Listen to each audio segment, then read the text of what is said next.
Length square ആണ്. ഇവിടെ നിന്ന് ഇങ്ങനെ സ്ട്രെയിറ്റ് ആയിട്ട് വരച്ചു. നെക്ക് വിഡ്ത്ത് 2.6 അടയാളപ്പെടുത്തി. നെക്കിന്റെ ഇറക്കം ബാക്ക് നെക്ക് ലെങ്ത് ഞാൻ കൊടുക്കുന്നത് എത്രയാണ്? 4.5 ഇവിടെ നിന്ന് ഇങ്ങോട്ടേക്ക് 4.5 അടയാളപ്പെടുത്തി. 1/2 ഇഞ്ച് ഷോൾഡറുകൾ തമ്മിൽ കൂട്ടി യോജിപ്പിക്കാനുള്ള 1/2 ഇഞ്ചും അടയാളപ്പെടുത്തി. ഇങ്ങനെ കൂട്ടി വരച്ചു. സ്ട്രെയിറ്റ് ആയിട്ട് ഒരു വര വരച്ചു. കണ്ടില്ലേ? അത് കഴിഞ്ഞ് ഇവിടുന്ന് 1 ഇഞ്ചോ 3/4 ഇഞ്ചോ എത്രയാന്ന് വെച്ച് കഴിഞ്ഞാല് അത്രയും നമ്മൾ അളവ് കൊടുത്തിട്ട് നമുക്ക് ഇങ്ങനെ വരച്ചെടുക്കാവുന്നതാണ്. അതുപോലെ തന്നെ ബാക്ക് പാർട്ടും കട്ട് ചെയ്തെടുക്കാം.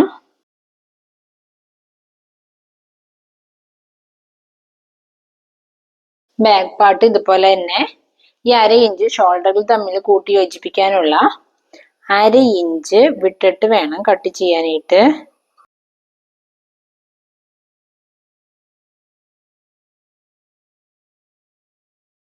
ഇങ്ങനെ നമ്മുടെ ബാക്ക് കിട്ടി.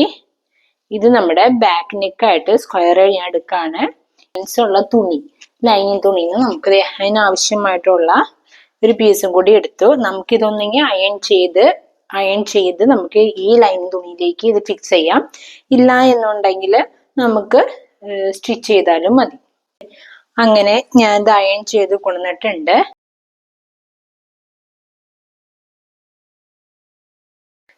സെന്റർ ഇതാണെന്ന് അറിയാൻ വേണ്ടി നോച്ചിട്ട് കൊടുത്തു.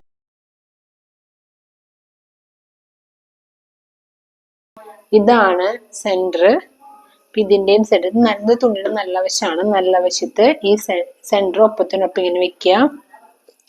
എന്നിട്ട് നമുക്ക് പിൻ കുത്തി കൊടുക്കാം. എന്നിട്ട് നമുക്ക് ഈ കൊടുത്തേക്കണതിന്റെ അരികത്തോടു കൂടി നമുക്ക് സ്റ്റിച്ച് ചെയ്തെടുക്കാം.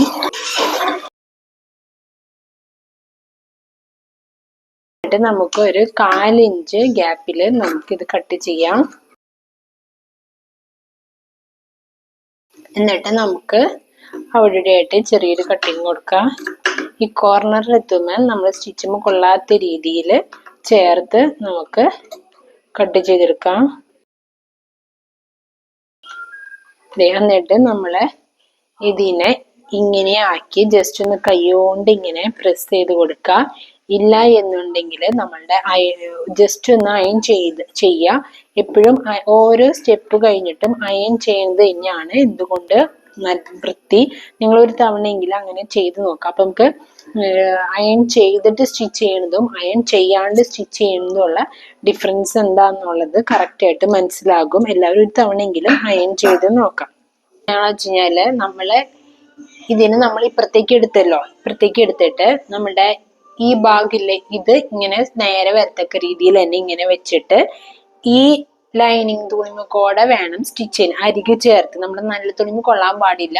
നമ്മൾ നെക്കിന് വേണ്ടി എടുത്തന്നെ ലൈനിങ് തുണിമക്കോടെ അരികത്തോടു കൂടി സ്റ്റിച്ച് ചെയ്യാം. കറക്റ്റ് ആ കോർണറിൽ നമ്മൾ കുത്തി നിർത്തിയിട്ട് പതുക്കെ ഇങ്ങനെ തിരിച്ചു പിടിച്ചിട്ട് ഇതും ഇതേപോലെ തന്നെ